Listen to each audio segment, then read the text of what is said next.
नमस्कार. मी doctor Sudhir Dhaygude, Alka hospital, Lonand.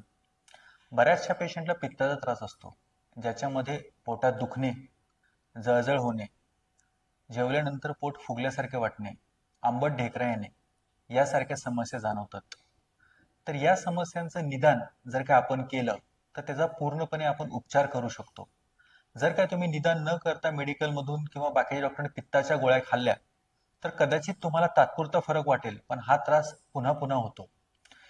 या आजाराचं निदान करण्यासाठी एंडोस्कोपी नावाची तपासणी केली जाते, ज्याच्यामध्ये ही नळी पेशंटच्या पोटातून, तोंडातून पोटामध्ये आतपर्यंत घातली जाते आणि आपलं पोट आतून चेक केलं जातं, ज्याच्यामध्ये गॅस्ट्रायटिस, GARD, अल्सर्स, ब्लिडिंग, व्हरायसिस यासारख्या विविध आजारांचे निदान होते. तसेच काही वृद्ध लोकांमध्ये या तपासणीद्वारे कॅन्सरचेही निदान होते. तर निदान करूनच ट्रीटमेंट घेणं हाच एक शहाणपणाचा उपाय आहे.